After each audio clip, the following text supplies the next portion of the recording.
ओम श्री गणेशाय नमः। मित्रों, आज की वीडियो में जानेंगे प्रदोष व्रत के बारे में।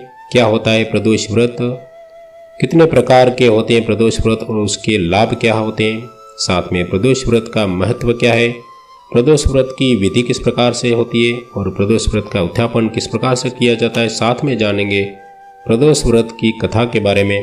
तो चलिए दोस्तों, वीडियो शुरू करते हैं। प्रदोष व्रत को हम त्रयोदशी व्रत के नाम से भी जानते हैं।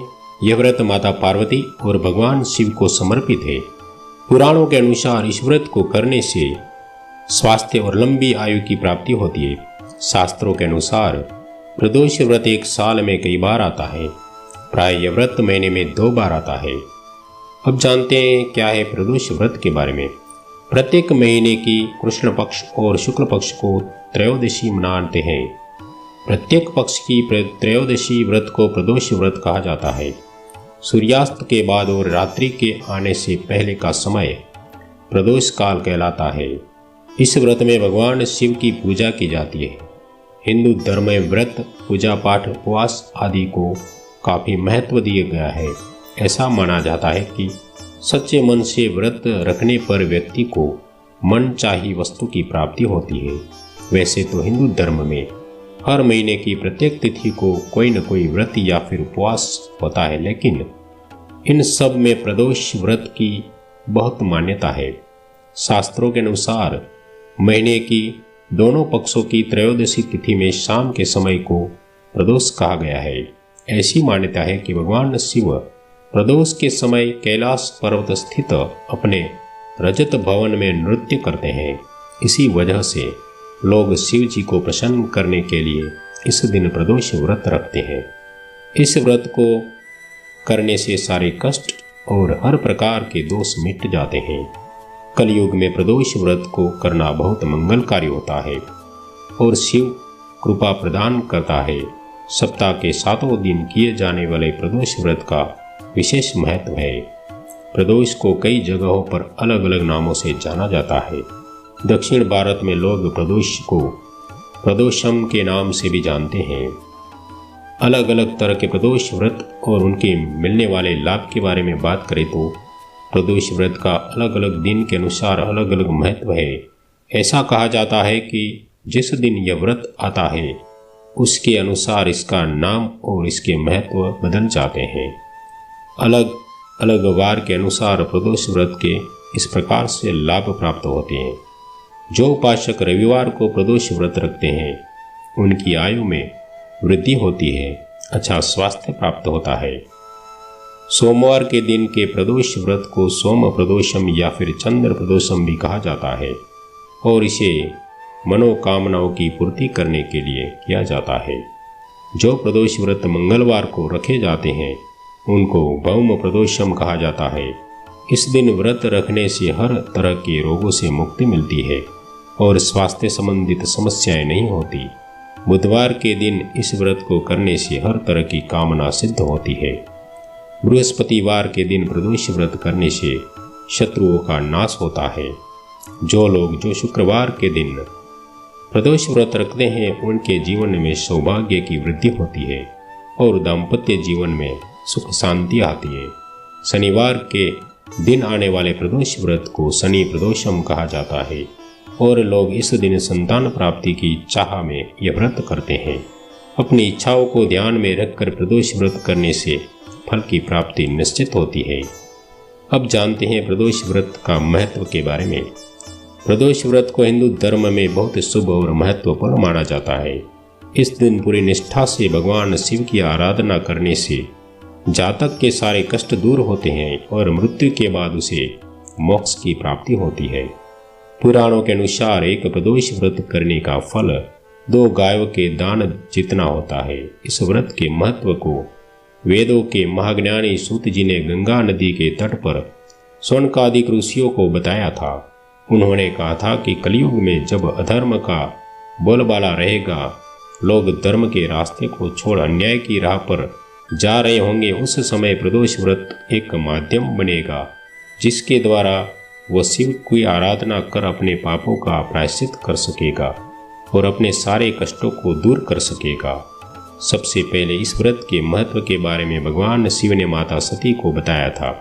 उसके बाद सूत जी को इस व्रत के बारे में महर्षि वेदव्यास जी ने सुनाया, जिसके बाद सूत जी ने इस व्रत की महिमा के बारे में शौनकादिक ऋषियों को बताया था। प्रदोष व्रत अन्य दूसरे व्रतों से अधिक शुभ और महत्वपूर्ण माना जाता है। मान्यता यह भी है कि इस दिन भगवान शिव की पूजा करने से जीवन काल में किए गए सभी पापों का नाश होता है और मृत्यु के बाद मोक्ष की प्राप्ति होती है। पुराणों के अनुसार एक प्रदोष व्रत रखने का पुण्य 2 गाय दान करने जितना होता है। इस व्रत में व्रती को निर्जल रहकर व्रत रखना होता है। प्रातःकाल स्नान करके भगवान शिव की बेलपत्र, गंगा जल, अक्षत, धूप, दीप सहित पूजा करें। संध्या काल में पुनः स्नान करने के इसी प्रकार से शिव जी की पूजा करनी चाहिए। इस प्रकार प्रदोषम व्रत करने से व्रती को पुण्य मिलता है। अब जानते हैं प्रदोष व्रत की विधि के बारे में। शाम का समय प्रदोष व्रत पूजन समय के लिए अच्छा माना जाता है, क्योंकि हिंदू पंचांग के अनुसार सभी शिव मंदिरों में शाम के समय प्रदोष मंत्र का जाप करते हैं। चलिए जानते हैं इसकी विधि किस प्रकार से की जाती है। प्रदोष व्रत करने के लिए सबसे पहले आप त्रयोदशी के दिन सूर्योदय से पहले उठ जाए।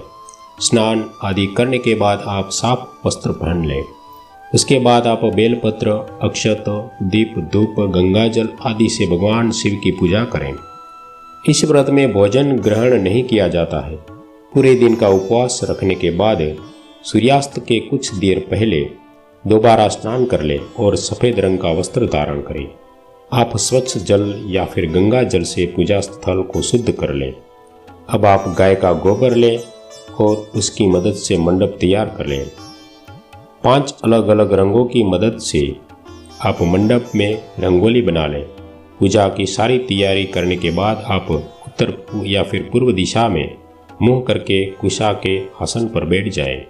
भगवान शिव के मंत्र ओम नमः शिवाय का जाप करें और शिव को जल चढ़ाएं। धार्मिक दृष्टिकोण से आप जिस दिन भी प्रदोष व्रत रखना चाहते हो उस वार के अंतर्गत आने वाली त्रयोदशी को चुनें और उस व्रत के लिए निर्धारित कथा पढ़ें और सुनें। अब जानते हैं प्रदोष व्रत का उत्थापन के बारे में।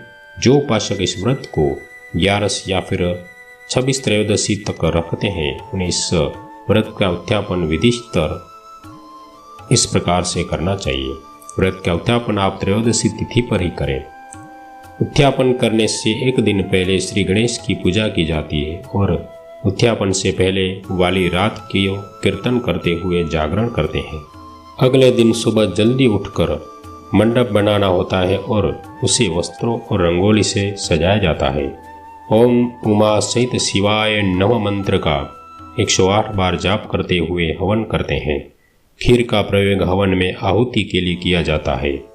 हवन समाप्त होने के बाद भगवान शिव की आरती और शक्ति पाठ करते हैं और अंत में 2 ब्राह्मणों को भोजन कराया जाता है और अपनी इच्छा और सामर्थ्य अनुसार दान दक्षिणा देते हुए उनसे आशीर्वाद लेते हैं। इस प्रकार से प्रदोष व्रत का उत्थापन किया जाता है। अब जानते हैं प्रदोष व्रत की कथा के बारे में। किसी भी व्रत को करने के पीछे कोई न कोई पौराणिक महत्व और कथा अवश्य होती है। तो जानते हैं कि इस प्रदोष व्रत की कथा के बारे में। स्कंद पुराण में दी गई एक कथा के अनुसार प्राचीन समय की बात है। एक विधवा ब्राह्मणी अपने बेटे के साथ रोजाना भिक्षा मांगने जाती और संध्या के समय तक लौट आती। हमेशा की तरह एक दिन जब वह भिक्षा लेकर वापस लौट रही थी तो उसने नदी किनारे एक बहुत ही सुंदर बालक को देखा, लेकिन ब्राह्मणी नहीं जानती थी कि वह बालक कौन है और किसका है।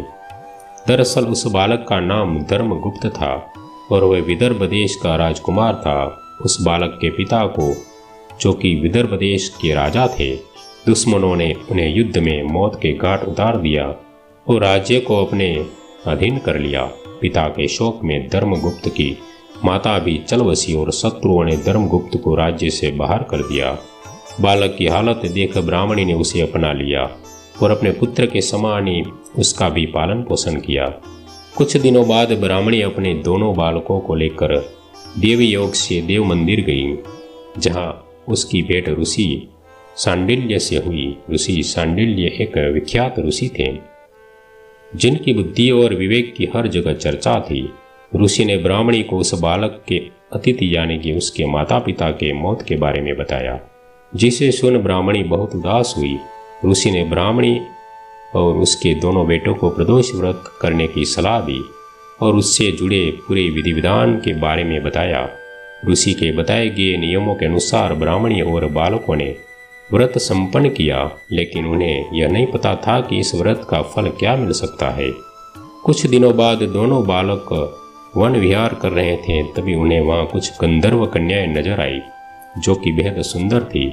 राजकुमार धर्मगुप्त अंशुमति नाम की एक गंधर्व कन्या की ओर आकर्षित हो गए। कुछ पश्चात राजकुमार और अंशुमति दोनों एक दूसरे को पसंद करने लगे और कन्या ने राजकुमार को विवाह हेतु अपने पिता गंधर्वराज से मिलने के लिए बुलाया। कन्या के पिता को जब यह पता चला कि वह बालक विदर्भ देश का राजकुमार है, तो उसने भगवान शिव की आज्ञा से दोनों का विवाह कराया। राजकुमार धर्मगुप्त की जिंदगी वापस बदलने लगी। उसने बहुत संघर्ष किया और दोबारा अपनी गंधर्व सेना को तैयार किया। राजकुमार ने विदर्भ देश पर वापस आधिपत्य प्राप्त कर लिया। कुछ समय बाद उसे यह मालूम हुआ कि बीते समय में जो कुछ भी उसे हासिल हुआ है वह ब्राह्मणी और राजकुमार धर्मगुप्त के द्वारा किए गए प्रदोष व्रत का फल था।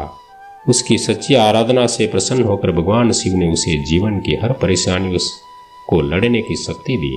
उसी समय से हिंदू धर्म में यह मान्यता हो गई कि जो भी व्यक्ति प्रदोष व्रत के दिन शिव पूजा करेगा और एकाग्र होकर प्रदोष व्रत की कथा सुनेगा और पढ़ेगा, उसे 100 जन्मों तक कभी किसी परेशानियों या फिर दरिद्रता का सामना नहीं करना पड़ेगा। तो इस प्रकार से प्रदोष व्रत की कथा स्कंद पुराण में दी गई है। दोस्तों, इस वीडियो में हमने प्रदोष व्रत के बारे में सब कुछ बताया। आशा करते वीडियो पसंद आई होगी। इसी प्रकार की और भी वीडियो जानना चाहते हैं आप, या फिर धार्मिक संबंधी कथाएं, व्रत कथाएं के बारे में जानना चाहते हैं, तो हमारे चैनल को सब्सक्राइब कर दीजिए और पास में बेल आइकन पर क्लिक कर दीजिए। बोलिए श्री ओम वासुदेवाय नमः।